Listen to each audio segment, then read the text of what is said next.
So the beginning is always the most awkward, just a heads up, because it's like, how do you start out? And you're our first guest. So yeah. So we don't have like an intro or anything cool yet. So hi. This is very exciting to actually have people other than us to talk to. And I'm so excited that you're our first since we do so much cool work together. Yeah. Thanks for having us. I'm very excited. It's one of the things that I've never done, and it's kind of cool to be able to be with you guys. And Absolutely.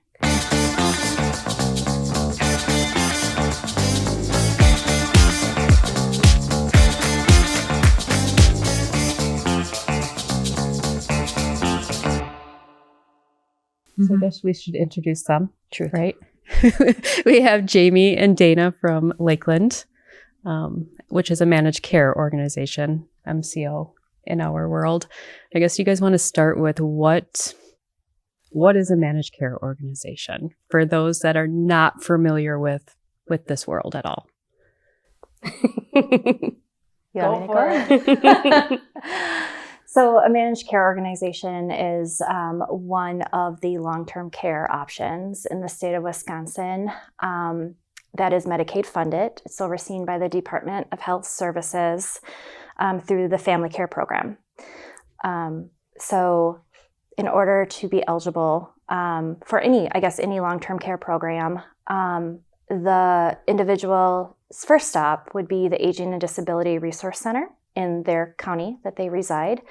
They go over the long-term care options, do what's officially called options counseling, and they also determine that individual's eligibility. And there's two steps to the eligibility. One is a financial eligibility for Medicaid, and then the other is a functional type of eligibility, and that's done through an assessment called the long-term care functional screen. If that individual is eligible, again, with the options counseling, the ADRC goes over those long-term care options. So that individual really has the opportunity to make an informed decision about which long-term care is right for them. For us, again, we're on the family care side. So we help support those individuals who choose family care, and then ultimately Lakeland as the managed care organization to support them. Wonderful.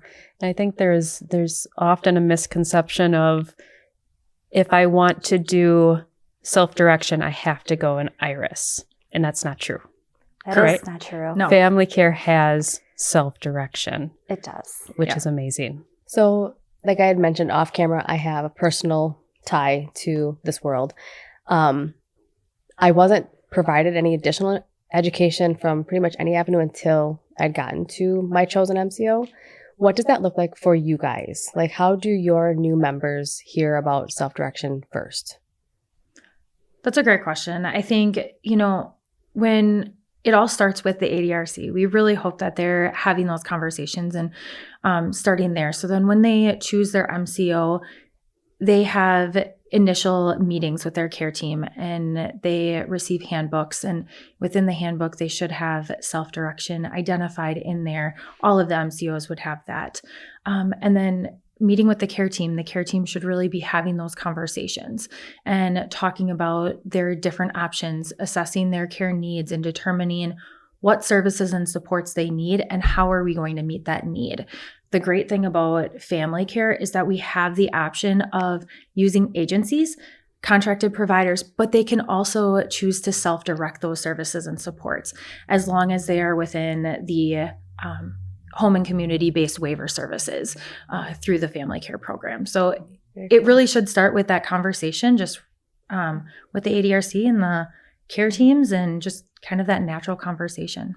And what's nice about the conversations that occur on the family care end with self-direction, self-determination in general is it's not just like a one-time conversation that they get like when they enroll. It's a continuous conversation over the course of the time the member is enrolled. So our care teams specifically at Lakeland are, again, continually having that conversation. If there's new service or needs identified, again, all part of the conversation, and just opening it up for that member's choice that they can have. This is not unique to Lakeland, but I feel like in the past, and I mean in the past like a year ago, I feel like we were often brought in as support brokers as a last resort. Agencies were full. There were no more caregivers available. So here's your next option, which would be self-direction. And they were just kind of thrust into that. Do you feel like that attitude has changed a little bit? Like when it's being presented to members? I would say so. Yeah, I agree. I think, it's being open more. Before, you guys have talked about it in your previous podcast where self-direction wasn't really talked about. Mm-hmm. And it was kind of something that was a hidden gem. People didn't necessarily know about it. And now I feel like there's so many more advocates out there and so many more individuals that are identifying self-direction and encouraging individuals to self-direct, that I think that conversation, just by the education alone, has kind of allowed that bridge to kind of close There's an a little avenue bit. to it. Yeah. Yeah. What I learned this week, so I'm reading a book and I'm obsessed with this book. It's A Revolution in Human Services, the Self-Direction book. And what I learned is self-direction is not new. It's the first movement in self-direction happened in the 80s. And I'm sitting here thinking it's 2026. How is this not a widely known program? Where did the time go? But especially with you guys, our conversations back and forth, and you guys have put together a good training for your case management on self-direction. And I think that's huge. I think that people, it's still that hidden gem. How do people not know about this? And it's such an empowering program. And self-direction in a whole, I feel, is not complicated, but it's made complicated. Very much so. With that. Yeah. Yeah. I recently had an experience with one of your caseworkers, or case managers, and they just get self-direction. It was fun working with her. I love that. She was, I want to bring her on.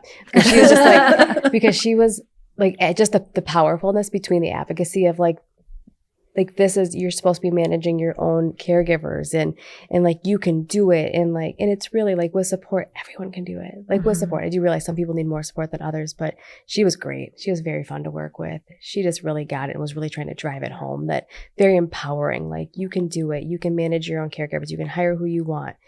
It's awesome. And then holding the member also accountable to self-direction, not pawning it off on somebody else, having accountability for that process and owning it. I feel like self-direction is always ever evolving.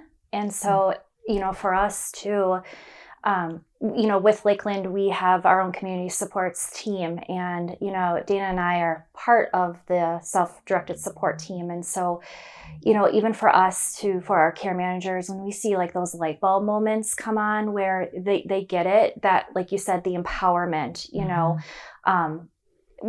I love to see those moments for care managers. And, that's the beauty of it too, is by, Dana and I and our other members on our other staff on our team as well, don't want to forget them, but being that additional support, not only for our care teams, but for our members, so for care teams who need a little bit of assistance with explaining what self-direction is to members, whether they're, a new staff first coming into long-term care or anything like that, we definitely step in and we help provide that because equal opportunity for all, really, so it's a great thing. What kind of resources are available to the members to be able to self-direct successfully? Because there's so many facets that have to be done, like payroll management and all that stuff. Outside of support brokering, what other options are available to make sure that they're as successful as possible in a self-directed position? Well, I think for us, we have a plethora of different resources that we give out to the members. Dana mentioned the member handbook. We also have an SDS brochure. Our website talks about SDS as well as an option. And we also give out resources when it comes to that payroll side. They do have to work with, in family care, we call them financial management service providers or FMS providers, but IRS calls them FEAs, but it's all the same terminology. But we have resources available that breaks down our different types of providers. And ultimately they all function the same, but there's certain nuances about providers. Again, letting them know, having them explain what this FMS provider is, what they do, and then them having that informed decision to choose. Yeah. And that's, obviously one thing that we like to offer is choice by the wide variety of providers that we do contract with and we work with. But, above and beyond that, again, a lot of that education is coming either from our team or from the care teams, and having those conversations and really helping the member understand to that basic level that all the components of what it means, not only to be self-determined, but also to self-direct. So we all support each other in a way. That's awesome. 100%. We learned, 2 weeks ago, that actually not everyone can self-direct. I don't know if it's specific to that circumstance, but we learned that not everyone's eligible. I don't know if that's across the board. What was that in? It was a functional eligibility, qualify right? for a nursing home. That's what it level. was. Yes. That's what it was. So that is a thing across the board. Yes. Yep. You have to be, so the functional screen, as Jamie had talked about earlier, that is your assessment-based long-term care functional screen, and that determines your functional eligibility. Based off of that functional eligibility, it determines either non-nursing home level of care or nursing home level of care, and that is accurate. You have to be nursing home level of care in order to be able to self-direct your services and supports. Where's that threshold? Yeah, break that down for us. How does you're that happen? past functional screener, you had said. Yeah. So, that was very confusing to us. So the functional screen is it's a beast all of itself. Truly it is. In order to complete the functional screen, being a screener, you have to go through testing, and every 2 years you're recertifying those testing. So there's a lot that goes into the functional screen and making sure that you are accurately coding and reporting the member's ability. And truly, we don't want to see that they change that, from nursing home to non-nursing home. We don't want to see that. But sometimes it's a great thing because that means that they're improving, they're becoming independent, they're able to do more things on their own. So it can be a positive or a negative. So really, it just is based off of those assessed care needs and how it's captured within the functional screen. There's no magic number as to where it is. It's just based off of what they need help and support with, and how that's captured on the screen. So if you're determined to be non-nursing home level, where does that put you within services? What are you eligible for through an MCO provider if you are non-nursing home level? Does that make sense? Yes. Okay, cool. Yeah. So we have it's a family care benefit package. So it lays out the different services and supports that you can receive if you are non-nursing home. It is a lot more limited, but also looking at it from the functional eligibility standpoint, based on the functional screen, you're needing less support. And so it really goes based off of, again, that functionality and what support you truly need. Do they still sometimes receive in-home supports? It depends. Okay. It's not as black as white, more gray. Yeah. I mean, we really try to hone in on the benefit package, and whether it's, a family care benefit package or if it's a non-covered benefit. So that was really fascinating to us. Yeah. That was I think our opening was I guess not everyone's eligible. It's news to us after 8 years of doing this. Guys, never mind. We're just kidding. It's not for everyone. Yeah, that was that was mind-blowing. And that's why we're on this journey, is because we realize that we don't know it all. No. We know hardly anything. We know our scope, support broker services, and there's so much more to self-direction where we just want to know it all. We're intrigued by just this. immersing in the entire community, because when I do orientation for our new hires on our team, I always tell them we are a third party working within a third party system. So we are very much so on the outside in our role. And so we are working within Lakeland's, capacities and all of our fiscals. We're embedding ourselves into their processes. So really getting an understanding of how all the nuances, the way that everyone's running their show and their ships. And it's been very eye-opening to know that we almost know nothing. So Thanks for educating us. Here, we thought we were on a roll here, 8 hours or 8 years into it, and we're like, yeah, we don't know anything. We always talk about it. We learn something new every day in this world. Like there will never be a time where I'm like, I know everything. I don't need to learn any more about it. It is ever evolving, like Jamie said. And honestly, I mean, there are things where I'll bring it to Jamie and she's like, you stumped me, and vice versa. Like, it's just like, oh, okay. Yep. We're learning something new every day. And that's the beauty of self-direction too, is that we get to learn things every day. And I think Medicaid keeps things just gray enough. Yeah. Keeps us all guessing. Keeps us all on our toes. So what is, when you have a member enroll, what does that look like on like the self-direction side and like your traditional case management side, if there are two different sides, but like what is the difference for that? Yeah. So essentially once in family care, it's assessment-based managed care service program. And so once services are determined, what the individual needs, the care team will explain the service delivery options. And then when we talk about a traditional service delivery model, that's working with the MCO's contracted providers. And then on the other side, then you have self-directed supports. And so again, it's all about that education. And what's really nice about family care is, Dana had mentioned before, it's a mix and match. It's not like you have to do like a one-stop shop for everything. So, if a member who needs assistance with personal cares, they may feel more comfortable having a family member or someone who's, the same gender as them, providing that personal care. And they could self-direct that, versus then on the other hand, if they also need assistance with like routine home cares like cleaning or grocery shopping, they may choose to go a traditional agency route.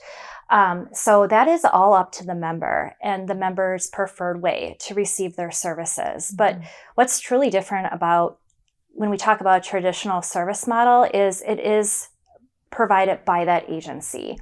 So there is there's value in having an agency provide services, absolutely, but there's also limited choice. When you go with a contracted provider, they're hiring their own employees, they're doing their employees' scheduling, so that member may not have the choice in determining when that individual provider is coming into their home to provide them the service. Whereas, in the self-directed side of things, the member, with their preferences and how they want their services delivered, if they routinely shower, every day at 8 o'clock, again, a traditional service way of receiving that, they might not receive that. They might not be able to shower until 10 o'clock when a staff comes into their home to assist them. At least with self-direction, then they are directing their own caregivers because they are that employer. They're managing their employees' schedules. And they're having that match exactly like their quality of life and, the way that they want to live. So definitely key differences, again, both of value. But yeah, I think that's, again, one of the benefits of family care is you can flip-flop. Yep. And, one of the things with self-direction too is even if the member, we call them members once they're enrolled, even if they're uncomfortable or need to gather more information about self-direction, it's not off the table at that time. We can continue to educate and help support. And then when they're ready to enroll essentially and self-direct, then their care teams help them with that process and getting them enrolled. So yeah, it's on a continuum. Yep. And they can do both. Like they can have an agency and a self-directed caregiver. Because another common misconception is I have to hire my family. Well, no, you can find somebody who's going to be a good match for you. So, yeah. Something that has always been very confusing to me. I mean, I understand in the concept that we are working within, but it still like baffles me. The skilled and the non-skilled on the self-directed side. So, we can have caregivers walking off the street being hired on the self-directed side and doing what we would call skilled in facility. Where's that line? Like how, because like for instance, like straight cathing, that just comes to mind. Like we can have someone with no like CNA, PCW training, straight cathing, if they're trained to do so by the member or the member's representative. Like how does that work out? But then on the agency side, it can't. Am I asking that correctly? Or is there a line? Yeah, is there a line? When I say it to our new staff, I say this is the Wild West of healthcare. Yeah. Because like it's, if they can train it, they can do it for the most part. I mean, with exceptions, of course. But that was one thing that was very eye-opening to me when I came into this side of healthcare. Want to take it? I know that was hard. It's been really hard for me to wrap my brain around. Yeah, I mean, well, that is true. You know, and I think it has to do with the member as the employer, right? I think it all goes back to that, because when you're talking about an agency, you know, they're being contracted, right? So they have to meet specific guidelines brought forth. All MCOs operate under a DHS MCO contract, right? So there's certain things that criteria has to be met in order for them to be Medicaid certified in order to provide that service. Versus on the other hand, with self-direction, yeah, they can choose, they can locate their own workers, whether it's someone they know or they don't know. But, you know, in family care too, there is that additional oversight by their care manager and their nurse care manager.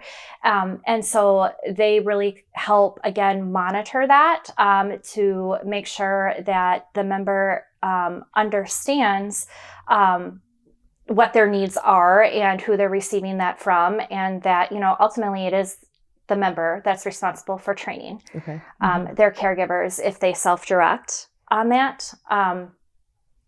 So yeah, it's different. Yeah, because coming from like I was very facility based early in my career. So coming into this world, it's like, what do you mean that we have nobody's walking off the street inventing people? Like what?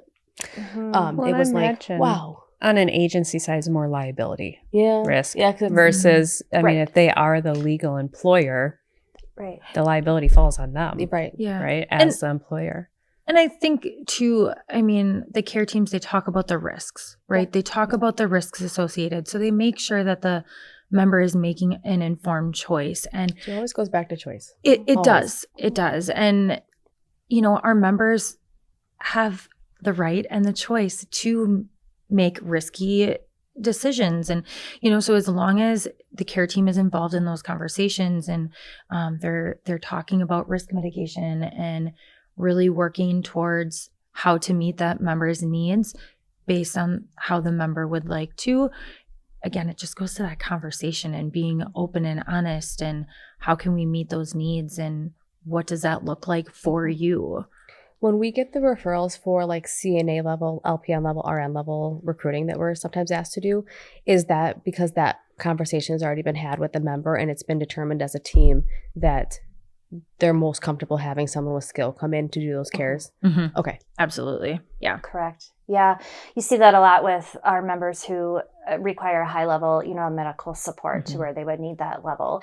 And what's kind of nice about self-direction is that if it's identified based on the member's medical diagnoses that their caregivers need like additional training, potentially their SDS plan could cover the cost of the training. So it's obviously a very member specific thing that the care team needs to walk through and approve. But, you know, there's a lot more to what you can self-direct than just the typical like supportive home care services like personal care, routine home care. I mean, there's a wide variety of things that can be covered. Where does that training typically take place for like some of those more skilled things that someone might not have coming to the table? Is it something that like you contract out or do you have like your own training facility? No. Okay. No. It's all done through you know, the member would find like the resource, right? Oh, okay. You know, whether that's, it could be, you know, a wide variety of things outside of like skilled care. Like if it's a conference or a webinar or, you know, we've had some members, again, with a high medical need where their employees needed to be like CPR first aid trained and their SDS plan was able to cover the costs for that employee to be CPR first aid certified. So it's things like that. But yeah, they have to locate that. But again, that's where the support of their care team comes in at Family Care, is to help them locate resources as well in order to be able to do that. See, learn something new. That's awesome. Yeah. Now I'm going to have to advocate for that, though. So you know that, right? Oh, you heard it from Jamie. It's that hidden gem too, I think. It is. It's not well known. Yeah. No, and there's so many things within family care that members can self-direct, and they just don't necessarily know that they can self-direct it. And that's where we love to have those out of the box conversations with care teams on, hey, could we meet this member's need by doing this or by authorizing this? Like, just, we love having those conversations. It's one of my favorite parts of the job, is being able to think outside of the box and come up with different ideas or solutions on things that might help the member self-direct more successfully. Yes. I think a lot of our conversations revolve around adaptability, like the resources needed. How much more independent can somebody be if they just had the right resources, or if they just had the right equipment? And it's crazy to me how resources are hidden. They really are. And they're They so are. hard to get because you don't know what you don't know. I don't remember, I want to call it a boogie board, but that is not what it's called. But it's a slide board that has a disc that moves. Yeah. I had no idea that existed. I've only seen a traditional slide board. And so I would never have known that had I not been in someone's home. And I'm like, what is that awesome thing? I'm like, that's incredible. But yeah, you don't know what you don't know. You don't know what to ask for. Yeah. Right. You know, and even as in my role as a parent of a disabled adult now, I said at my first referral meeting or first meeting, I'm like, I don't know what to ask for, because I don't know what I don't know. I don't know what's out there to make him as independent as humanly possible.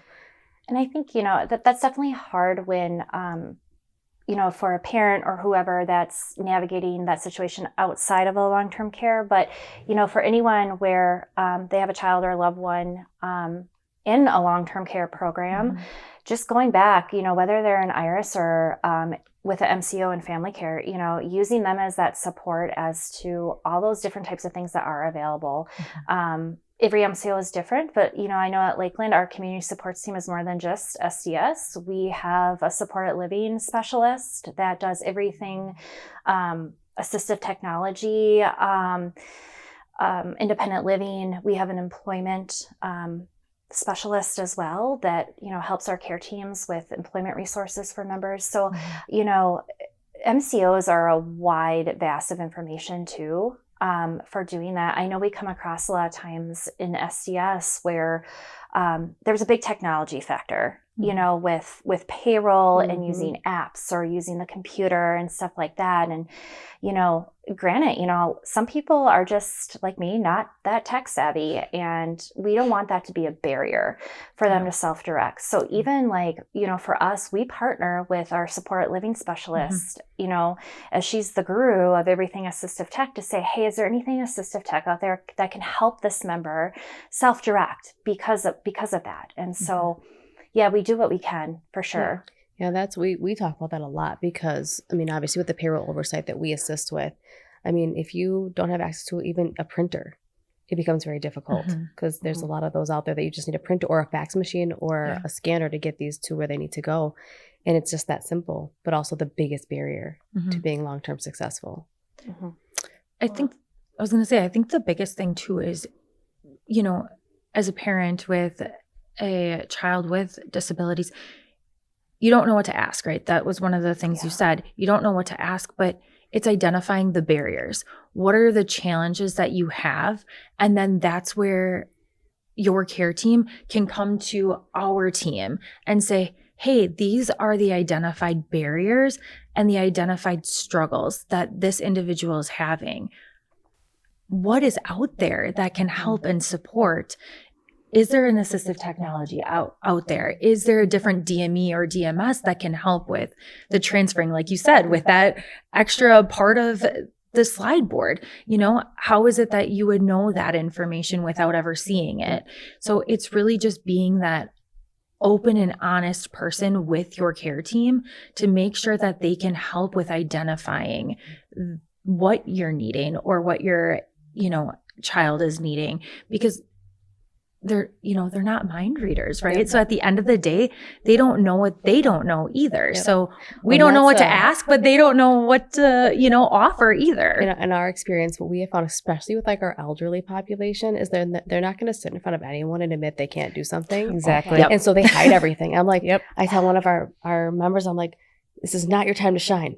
Like, you've got to tell them where you're struggling so you can get the help, or you're going to remain kind of in this sticky, precarious situation. Yeah, it's like you don't want to admit where like you're struggling. It's a little bit easier when you're like a parent or like a third or second person in the situation, but yeah, to admit that you can't do something or need help doing it's hard something. to be vulnerable in that way for anyone. Yep. And then you think about the individuals who we work with, and yeah, gosh, I can't imagine that. But too, I think, coming from our standpoint too, is we value those partnerships, with our members. And, just again, that transparency and that honesty and just kind of being very raw and authentic helps, again, kind of break that vulnerability to know that there's trust there, right? So, but yeah, that's a struggle for many. Yeah, it's especially when like I think a lot of the older population still believes someone can force them into like a nursing home. Yes. And that's just not I mean, at one point in our history it was like when you just got old enough, then we just shove you away to not be seen anymore. That's not where we are anymore. But that's what they think we are. So Yes. Or they feel like they're becoming a burden. And it's like, it's just too much. Instead of asking for help or asking if there's something else out there that can assist me or support me, it's too much of a burden. And yeah, I'll just go to a nursing home or assisted living. Go here where no one can see me. Yeah. We still run into that. We still run into, we're like, no, we're here to help. We're here to do it. And that's how we identify the struggles, is in person, doing it side by side with them. And they're like, oh, I don't have access to that. Wait, what? So then we can start identifying, okay, what do they need assistance with versus us just doing it for them? Because the goal, not everybody needs a support broker. And that's what's great about self-direction. But we're here to support. And that doesn't mean it's forever either, right? So anyone who can graduate, so to speak, is great. But in order to identify, I feel like somebody still needs to be there, because not everyone's going to speak up and say, I'm struggling with this. What's do you have a percentage on how many of your members who are self-directing are using support broker services? Yeah. So over the last few years, it's been between 20 and 22% at any given time of our membership. So we love that it continues to grow, and we continue to advocate to our care teams on the importance of self-direction. We love to see that continuing to grow. And with our recent push, at least for us, our recent push for our support brokers and getting the education and really truly partnering with all of our support brokers, so you guys and all of our other ones, being able to partner with you all and then increase our care management's awareness of support brokers and the benefit and the amazing things that you all do for not only our members, but our care teams as well. Takes off some of the burdens that they are struggling with, and then allows our members to successfully self-direct. So that's been growing as well. We've been seeing a huge increase on that just over the last few months as well. That's so awesome. I don't have a percentage off that. Do you? For support brokers? No. Yeah. It's, it's a smaller number, but, like I said, we really, like Dana's saying, we really do strive to get that education out there, to really push that, because, like you said too, Cindy, is it doesn't have to be long-term, certainly for some, right? But it can be short-term, and it doesn't have to be. It could just be the locating employees, that they need assistance with. And then once they're located, they're up and running and they're able to do the rest. It just could be, a support broker coming in and helping reinforce the education about what it means to be an employer, right? So yeah, it's definitely, I really enjoy promoting support broker services, just because, support broker services isn't, I don't want to say that it's new, but I feel like it kind of is. Like, a lot of people don't there was definitely a lack of education, because I know, because I've been working with Lakeland since 2015. And we really first started understanding and looking at support broker and partnering with agencies really around, I think, 2017, 2018. So yeah, I mean, so much value in that. Do you feel like the value is more so on like the recruitment side, the payroll side, the getting through, Mentoring. the mentoring? Like, where do you guys see like the biggest added value to member and, the team? Truthfully, I think it truly just depends on the member and the situation and what's at hand, because our membership is so different and their strengths and weaknesses are so different that it's hard to say which part we find most value. There are some that need way more support, right? If you think of support broker services as kind of like that a la carte, right? Yep. There's so many things that it falls under your umbrella, but you may not need to provide all of that to every single member. Or you may get there and realize, oh, this wasn't on the initial referrals to say, hey, this person needs this help. But as you're working with them, realizing that that needs to be added on. So I think it really is just, you all are such a great benefit just in and of itself. And all of the things that you do and how you support our members is truly just the, a la carte type of how can we make you successful. And I've seen great successes with just recruiting. I've seen great successes with timesheet reviews and, just understanding their roles and responsibilities, helping with completing paperwork and, something that was taking months to do, it took a week to do, right? So, I mean, we've seen the benefit in so many different ways. It just really depends on the member. Yeah. Yeah. I can see that just with, the variety on the caseload that I personally have worked. Yeah. I love the payroll oversight ones that I've done recently, and where I've got them to a place where they're fairly independent, and that I didn't know that was always going to be possible. Mm-hmm. And that's awesome to see. So like, that's like that short term, I know you can get there. Yeah. What a little bit moment. of education Yep. can do. Mm-hmm. Yep. Right. Well, and having another big push for us is learning everybody's systems. Mhm. Like our system has to align with your system. Our system has to align with the fiscal agent system. Like in order to remove barriers, our systems have to go hand in hand. So that's been something our company goal has been really truly understanding, and how can we be the best benefit for that. But a lot of times when we're going in, we have to identify the barrier and figure out a way to eliminate the barrier. And it always boils down to systems. Mm-hmm. It does. The systems make it harder. Yeah. Oh my gosh. Yeah. That's why that's why I was wondering like what percentage are using support brokers, because getting through the new hire packets, I don't know how anyone's doing it without a support broker, unless they have like a loved one that has the technology or abilities, or they're themselves very tech savvy, because wow, like getting through that process is not awesome. Yeah. It's hard. Yeah, the paperwork is definitely, there's a lot when It's it a comes lot. to the paperwork.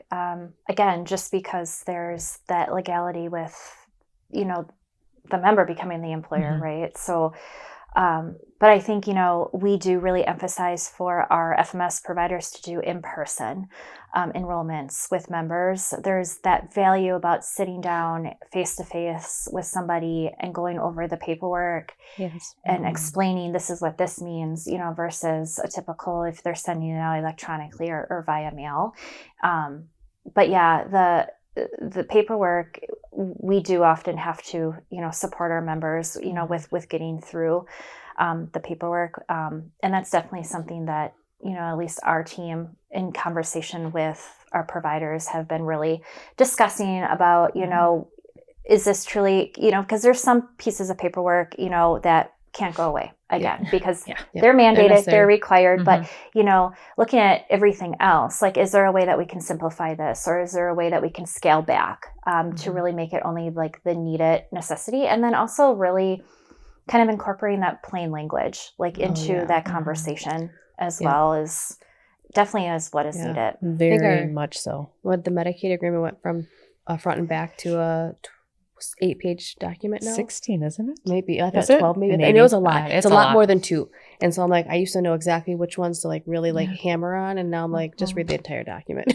Just read the entire document and sign it, because it's now 12 pages. And it's not plain language. It's not. It actually At got all. way worse. It is not plain language. And to have to go through every single bullet point and explain, what does this mean? Mhm.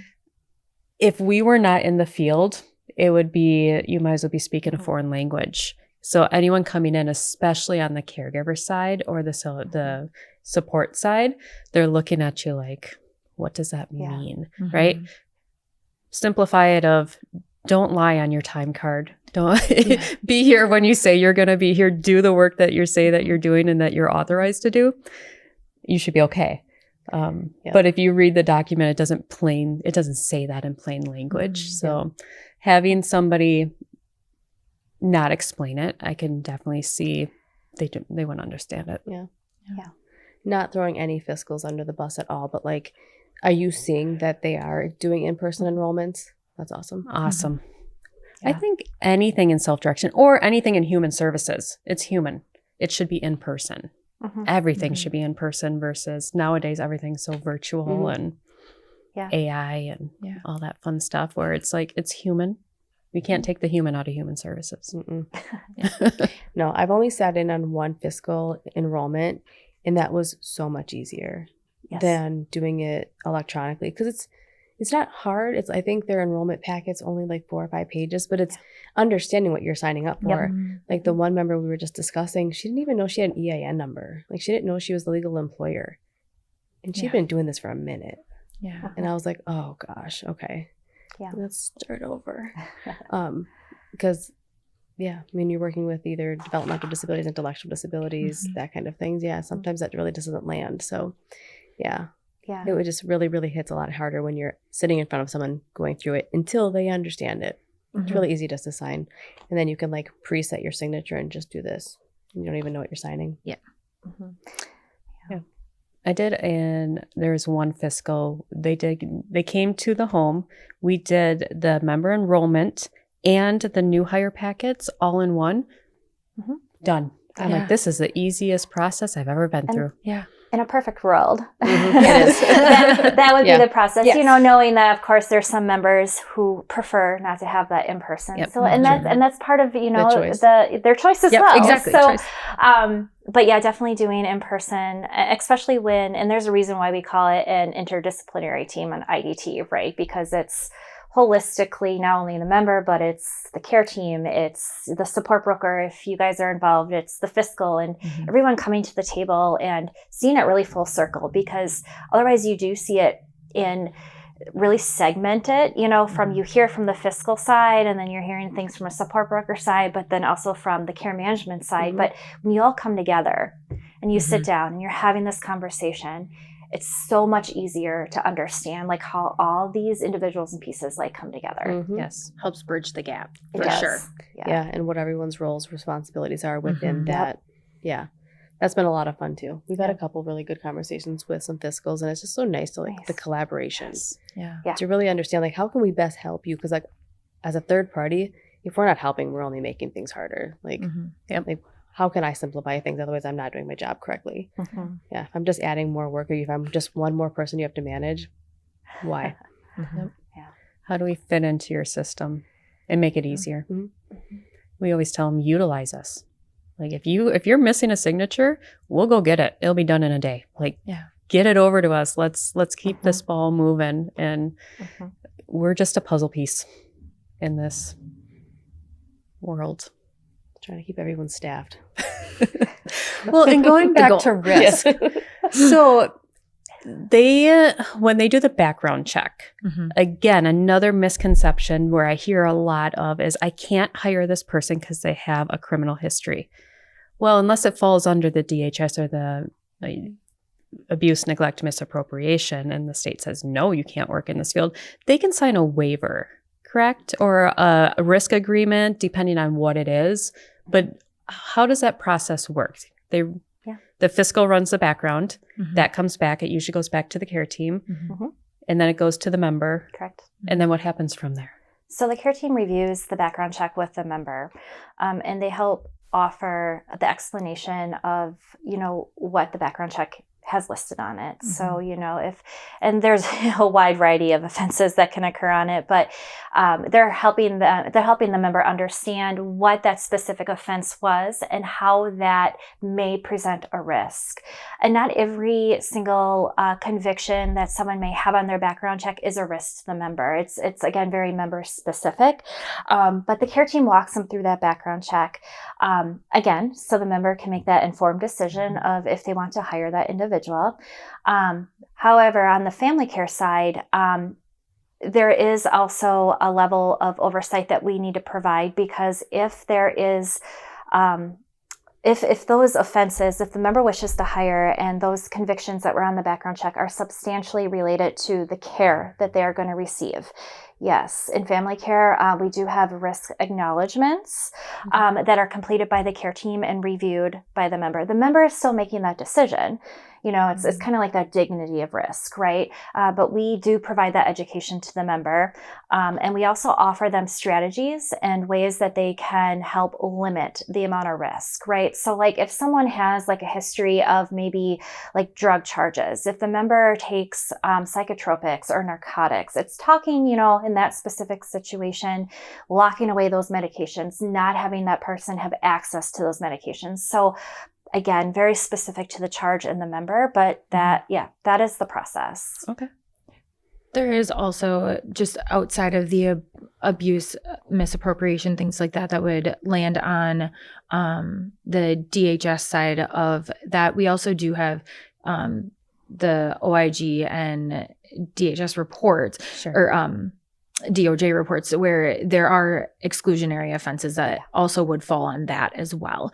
And so there's a chart that would identify those as well. So there are certain times where, unfortunately, no, we can't hire a family member or a friend because they can't be paid per Medicaid guidelines. But, and that's where the care team then has those conversations and says, this is the reason why they can't be, can't be hired. They can still provide it as a natural support, just can't be paid through Medicaid. And then they work through the risk of that, if there are any.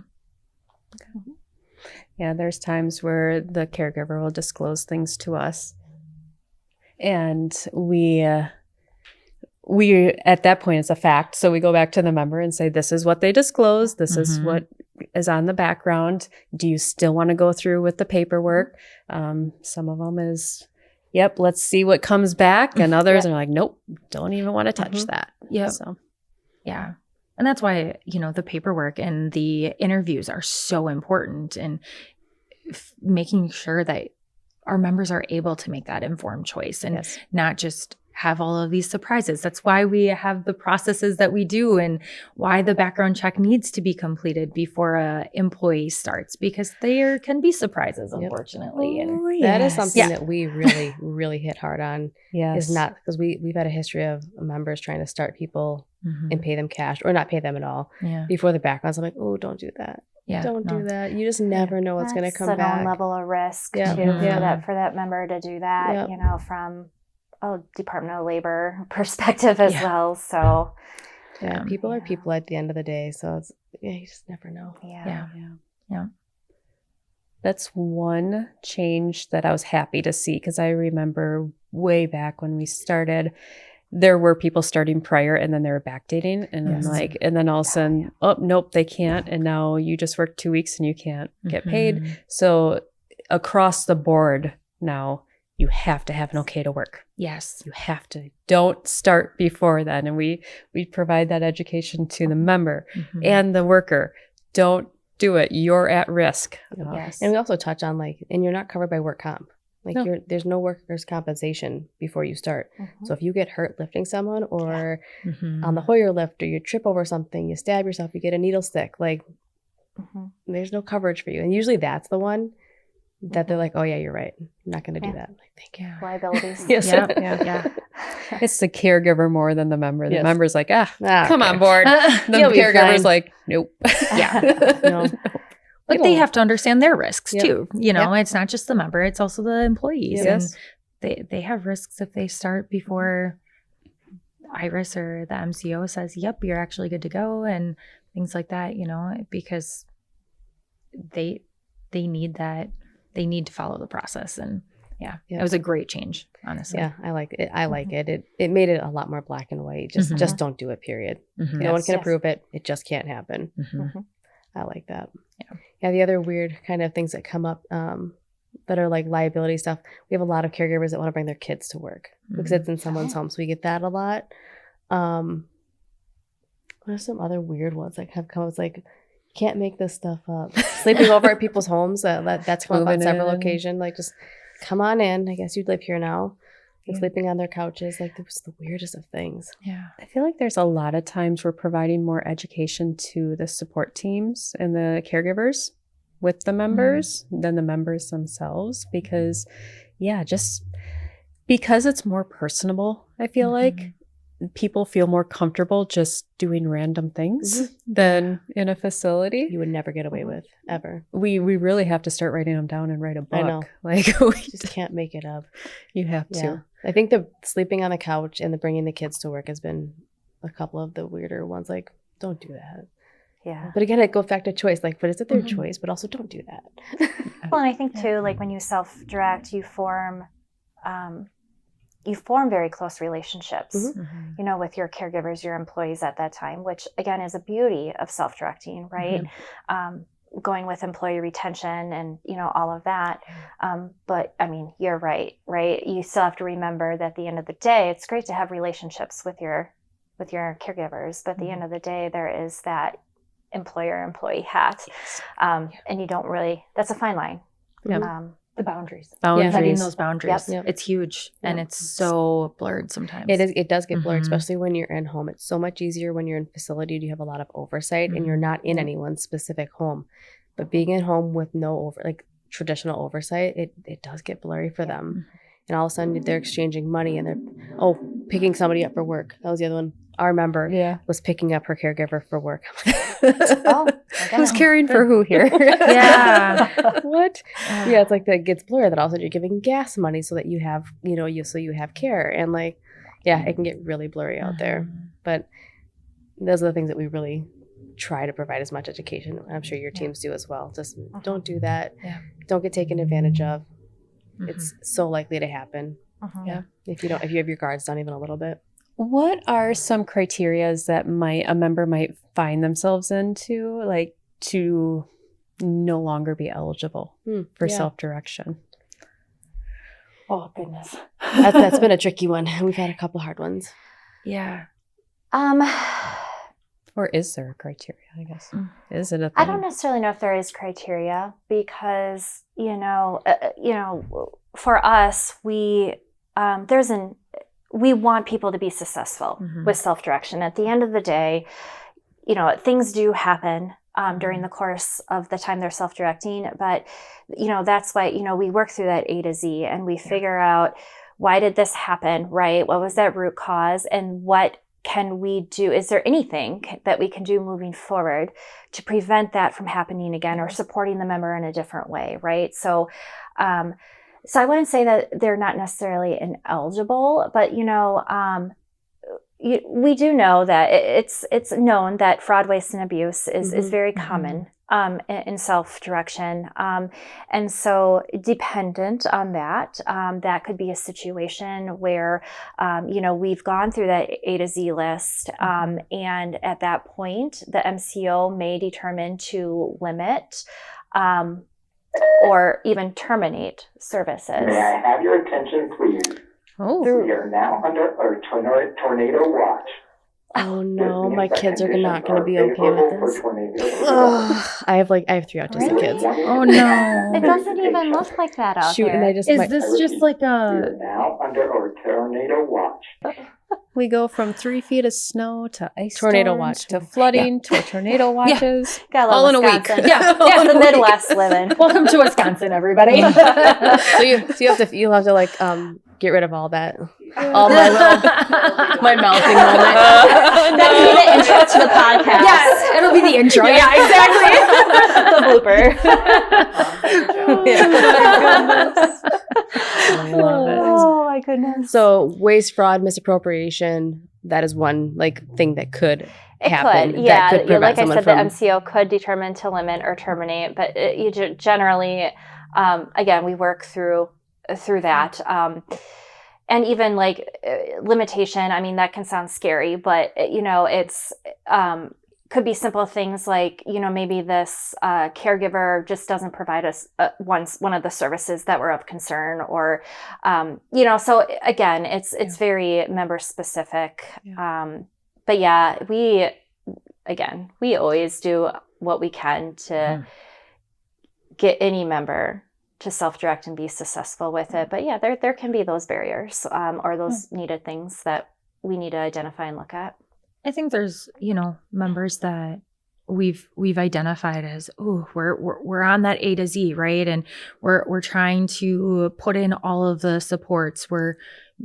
Our team is meeting with them, and we're adding support brokers or other, bringing in some of the other natural supports to, have these conversations, exploring different options, and we're able to get them to be successful. Yeah. And those are the success stories that we love to talk about. Our goal is never to limit or terminate SDS, because we want our members to have the choice. But obviously, if we work through all of the risk mitigation and we're still having the same issues, we still have to be financially responsible and make sure the members' health and safety needs are met and everything like that. So, that's never the goal. Yeah. I feel like just the experiences I've had with Lakeland in particular, you guys give your members an abundance of resources and an abundance of chances to turn it around.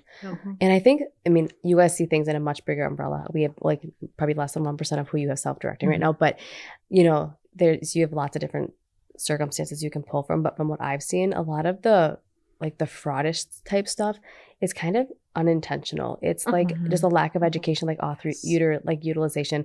A lot of times we're brought in like when they've completely crushed their 5130, like they've used it for the year, so it's like stuff like that. They just didn't know better, so they couldn't do better. So I feel like you guys really do a good job of putting in as many resources as possible and education and opportunities to do better, to keep everything as they want it to be. We really try to be as proactive as possible. And, obviously sometimes it happens in a month, right? And we just don't know about it. There's no way for us to identify it. But our goal really is truly to be proactive and to provide that support and try to mitigate that right away. And if we're noticing some issues or noticing something just doesn't seem right, it's that proactiveness. And our team, we really stress that importance of being proactive to our care teams so that they can be proactive then with those conversations to the member, so that if there are any risks or concerns or issues, that we're all just talking about it right away. Getting in front of it before it becomes a big old problem. Exactly. Because some of the ones that I've seen, they could become a very large problem very quickly. But being proactive with it it's all the difference. And it's not going to be perfect overnight, but getting there, pulling it together, getting a good plan in place. What does it look like in self-direction? So when you have a member that's got a lot of care needs, SDS and agency is just between with the staffing crisis, they just don't have the care. What then? We go into everyone's homes, and there are some homes we go into, we're like, oh my gosh, this is horrifying. Like, what do you do when the resources aren't there to meet you? Like, what do we do? Is that just one of those things where it is just part of the risk of living as a disabled adult, and kind of not closing our eyes to it, but just having like that personal boundary, like we can't make it better. We're doing everything we can to make it better, but we can't fix it. I think it comes down to the dignity of risk that Jamie had talked about, but also making sure that we're making sure the health and safety needs are being met. Our members have the right to make choices, and sometimes sometimes as supports we don't necessarily agree, but I think you've even said in one of the previous podcasts, like, we don't have to agree, Yep. right? They're able to make those choices, and we just make sure that we continue to have those conversations. And if it's a staffing issue, working on backup planning. Backup planning is huge for anyone, but especially with self-direction. We need to make sure that there's a backup plan, an appropriate backup plan, not just, oh, we're going to explore this, because that's not an immediate support, right? And some of our members need immediate a lot. support. Yeah. Yes. So we just need to make sure that the backup plans are appropriate, and talking about the health and safety and the risk, and really just talking about all of those things, I think is the biggest piece. I think that's what we do with our internal team as well, because it's really hard for a lot of our new hires to really wrap their head around why this person is not in a facility sometimes, because it would be safer. But having that dignified choice and just continuing to say that is their choice, that is their choice, that is their choice. It does kind of make it a little bit better when you know that you've provided the education and that they know what their risks are, because they're adults and they deserve to be treated as such. Yeah. But it is that is probably one of the harder things for our newer members, really to understand whew, that was a hard one. But at the same time, man, are they resourceful. Our disabled adult clients, man, they are so resourceful. The things that they come up with to make themselves independent in their environment, that's incredible. That's absolutely incredible. Down to having family members. I have a kiddo on my caseload, and their dad screen printed an iPad case that's virtually indestructible for this autistic little kid. And I'm that's amazing. But you don't, he has a word for it. It's creative out of necessity kind of thing. It's that's just when you don't have any other choice, you make your own choices. You figure it out. And that's one of the cooler parts of the job. It's meeting people where they're at. Learn a thing or two. Oh, every time I'm with people. Every time I'm inside a client's house, I'm wow. Yeah. That's it's amazing. Brilliant. It's amazing just to see what individuals come up with, how something that's so day-to-day to us might be a challenge or a barrier. And it's how can we bridge that gap? What can we do? And the resources that are out there, the the way that they can think and change just their day-to-day to make it so easy, or just to the way that it works for them. It's amazing. I love watching it and hearing the stories and things like that. You guys get to hang out with the members very often? Are you guys in your roles a little bit more behind the scenes? Behind the scenes. We get to do some meetings here and there with members, whether it's over the phone or virtually. Every once in a while we'll have in-person meetings. We like to do success stories on our members that positively self-direct their services and support. So those are really one of my favorite things to do. Where do you put those? Is it on your website or somewhere? We put it internal, but we Yep. So it's internal. Okay. We'll put them on our website, but then we also post it to our social media accounts. Very cool. I'll have to watch for that, because I really like to we sometimes encounter people when they're in dire straits, and I really want people to understand this is doable. This is possible. You can get to a good place. I promise you it's possible. But it's really hard to see that when all you can see is crisis around you. You don't have the staff you need. You don't have the resources you need. A lot of our people are not really housed appropriately. They're in really unaccommodating areas. So they can't see past some of the barriers that they're facing. But I've seen it. I got a couple of their homes are basically being run as AFHs, and everything is lubricated, everything's working, everyone's getting paid on time, they're within authorization, everything's great. It's possible. And they flourish. Yeah. Wow. And they flourish. That's what I love. And one of my favorite parts is telling them they're the boss and watching them flourish and mentoring and educating, just taking the time to explain the simple terminology and watching them flourish. Because they can do it. Yep. One of our newer things is getting all of our members set up on their own recruiting dashboards with all their stuff, with all their personal information, so that long after we are no longer on their care team, that they have access. And that has been super fun because they are Yes. so excited to be the owner of something that is a resource that they don't really need anybody else for. They Mhm. can log in when they want to and just figure it out. And that's cool. Yeah, that's That's when awesome. one of our recent changes is we looked at our systems and be like, all right, how are we going to set somebody up for success even when that support is no longer there? If we're no longer in the picture, they still need success afterwards, right? Mhm. So we looked at our role and be like, we're doing this all wrong. Mhm. You know, so we changed it up and It's It's been been fun. It's fun. been fun. And they get to like Yes. choose their own little business, like business name. And that's really cool yeah. too. Yeah, that's been fun. Yeah. Yeah. And like, let's write this job post and the things that they can come up with. There's some fun ones Mhm. out there and what they can come up with. Others are, I just want it very more generic, Mhm. but some of them, they put their personality into that.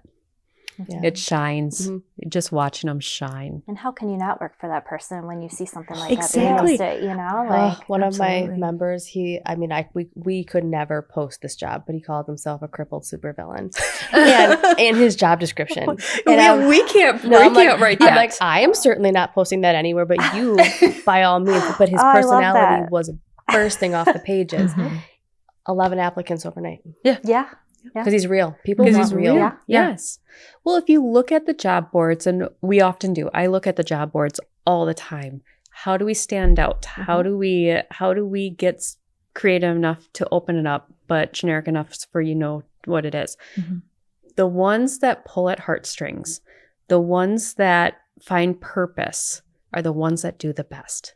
And the ones that are in first character. Mhm. They don't care that we're trying to connect people. They don't care that we're trying to find people. Mm-mm. They want connection. Yeah, that is something that I've noticed in the last, for sure, like 18 months. And probably a big part of that was like the COVID, everything shut down, no one had connection. Mhm. Now they just want realness. Like, stop blowing smoke at me. I want real people, and I want a real job with real people. And so I think that first person that comes from is just that desire for connection. My favorite part is the end. Not really a super villain, just crippled. Just a cripple. He's amazing. He is amazing. But you know what? He wrote that himself, and that's what he wanted to put out there. More power to you. Yeah. Yeah. You I know, love that that's journey. amazing. When he's got 11 applicants, he's got one onboarded. So, hey, It works. It worked. Yeah. It worked. my gosh. Yeah, that's been super fun. I'm excited for this change. I was a little scared at first, but I'm good. Everyone was. No one likes change. Mm-mm. Nobody likes change. But if it's for the better of the member, of the person, Mhm. and it gives them future success, you can't go wrong Mm-mm. at all. Well, is there anything more on Lakeland or anything? Yeah, give us a plug. What are you guys working on? What are you excited about? What's happening? Oh my gosh. I think there's a lot of great things going on, like Lakeland right now, especially like in the world of, our team in the world of SDS. We're doing a lot of, we're big on promoting and, having these conversations. So again, we're very thankful to be here. But yeah, we've done a lot with just getting our name out there. We've been attending a lot of conferences lately, and I know that was one of the areas that, just to put kind of a plug out there, is there's two big ones coming. The National Self-Direction Conference, which is actually hosted by the Self-Determination Center. I'm actually attending that one this year because it's close to home. It's in Minneapolis. So I'm really thankful that at least one of us from our team is able to go and make those connections. And then the one more local is the Wisconsin Self-Determination Conference. That's in October. And, when we're talking about how our team may not always be member facing, that is definitely a conference where we get, whether they're members with Lakeland or not, they're there, just individuals, and just talking and networking and hearing their stories and, attending their little side, breakout sessions that they have to talk about their struggles and their successes. That's the real value. So definitely anyone listening, those two conferences for sure. Are you going to both? I am Yeah, so excited for the Yes. national one. Oh, I am. It's like your first year. Yeah. So it's been in Baltimore, and I'm like, Yeah. I don't want to go to Baltimore. And they used to do it virtually too. And we did the Yeah. virtual sessions. Yeah. And then last year they took away the virtual, I believe. Yeah. But then, now they're a road show across America. So got to I go there when they're feel close. Them conferences, especially the Wisconsin one, it brings it all home. Yeah. Like listening to everyone's story and the positive outcome and what it means to self-direct. Mhm. If you don't find meaning in that, attending that conference, you're in the wrong field. Like Yeah. that brings it home for me. Yeah. Yeah. I bring things home all the time that I'm like, oh, didn't think about it that way. Or, oh, here's a great resource that I can incorporate, things like that.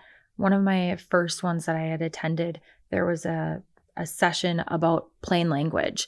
And now I've adapted it into so much of my day to day. And it's incredible, just things that you learn. And it's amazing networking and talking with members and other organizations and just advocates and parents and Everybody. caregivers. Yeah, everybody. And it's just one great networking area. Very cool. I can't go, but I'm glad you're going. You might not know this yet, but you're probably going to go to the Wisconsin one.